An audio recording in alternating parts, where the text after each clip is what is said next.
Hi everybody and welcome back. It is a nice, chilly yet sunny day here. We look ridiculous undressing the moment we step out into the sun and redressing when we step back into the shade. The house we live in is one of the coldest places I have ever lived in. And last year I said I hope it's our last winter in this home. But it was not to be, and we are still here shivering. Anyway, we have the generator back, yippee! But it has just been announced that we are back to stage 6, which means that I cannot afford to run the generator for every minute the power is off. It is just too costly. So today we will have a 4.5 hour outage from 8 p.m. until 12:30 a.m. and therefore we are opting not to use the generator during the daytime to save fuel for the nighttime. So that's life here in South Africa. Anyway, so the rest of the Meghan Markle expose may have to wait for next week after the coronation, as I just do not have the time to do the research, find the photographs, to corroborate the narrative, make notes, record and edit the narrative, put it all together and edit it again. Unfortunately, Dragon Man and I have to do schoolwork. I must shower from time to time, tidy and cook, and some actions, I'm sorry to say, I save for when the power is off because I don't need electricity for it, but some of the other actions, like cooking, I do need the power for. So our routine is a complete mess and I don't get to everything, and I'm starting to make peace with it because to allow it to upset me is just pointless. One can only do what you can do. Anyway, so everywhere you look, even to an extent here in South Africa, it's all about the coronation, the rehearsals, the invitations, and speculation on what everyone will wear. And there are even stories that only Camilla will wear a tiara, which will obviously be replaced by the crown, the coronet-like crown, during or after the actual crowning procedure. It is speculated that all the rest, like Catherine, Sophie, etc., will wear flower crowns. I sincerely hope that is a joke, because can you guys imagine how the earth will shake when millions of people burst out laughing at the same time? Imagine Princess Anne and Princess Alexandra with flower crowns. Catherine with her long hair may still look cute, but somehow I don't think Sophie is the flower crown type girl either. Honestly, it will be beyond ridiculous. I mean, it's not a hippie get-together, it's a coronation. But we'll see. There are a few things I find ridiculous about the coronation anyway.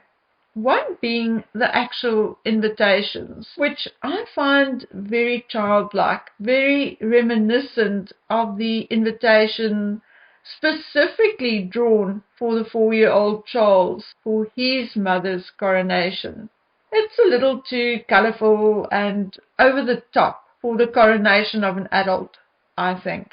I'm personally also a little astonished by the paganism in the invitation. The green man holds a very prominent place on the invitation, and although the green man is a symbol of seasonal renewal and ecological awareness, and he also represents the cycle of life, death, and rebirth, but regardless of all of what the green man means to modern pagans, in Wicca, the green man is often used as a representation of the horned god. The green man is also known as Jack in the Green, Robin Hood, the King of May, and the Garland.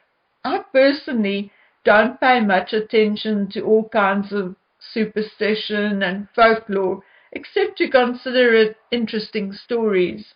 However, as the head of the Church of England, I would expect the King to be more aware and more careful considering his position in the church. What concerns me a bit more than the green man on the invitations is the security of the event. Yes, they have security checkpoints. Yes, there will be soldiers on parade. Yes, other security guards, Met Police, etc. will be on high alert.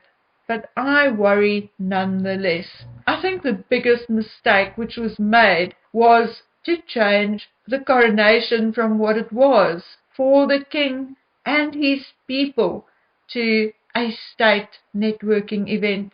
Many of these political leaders come with their own risk attached, which in itself increases the risk to the event. The explosion at Buckingham Palace yesterday is a prime example of how quickly something can go wrong. And I'm not being funny or nasty, but the Buckingham Palace PR should tone it down a little every now and then and realize the truth will get them much further. In general, a good proportion of people are not stupid and will prefer the truth. So, okay, this story was that a man approached police asking to see a soldier, but when he was told it was not possible, he allegedly began throwing shotgun cartridges over the palace gates. The man was searched and it was found that he was not carrying a gun, but they did find a knife on him. While being arrested, the man told officers they should handle his rucksack with care, and this led to a controlled explosion. Okay, so did he have explosives in his rucksack, or did the police blow up a bag full of dirty socks?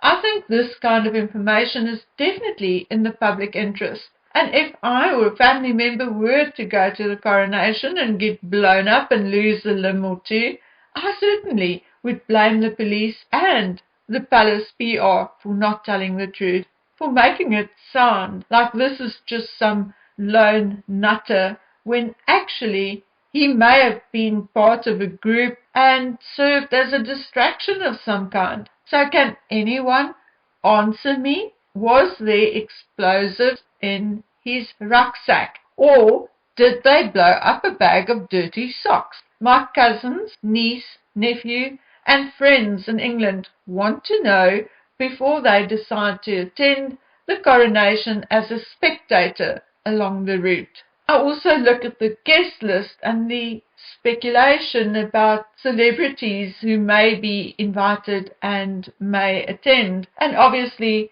those who have been confirmed to be there. TV stars Ant and Dec, who are goodwill ambassadors for the Prince's Trust, will attend, as will British Vogue editor Edward Enninful and singer Lionel Richie, Kelly Jones and TV magician Dynamo, who had been invited.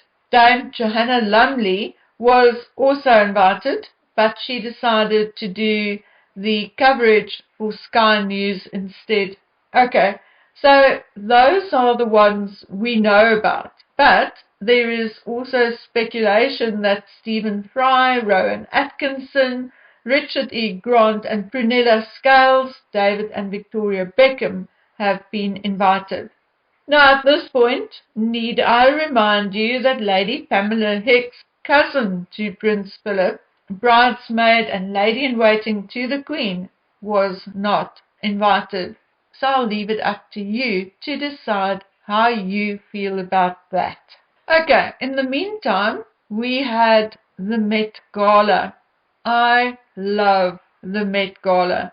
I honestly don't care that it is a bunch of rich people in ridiculous outfits. I love it.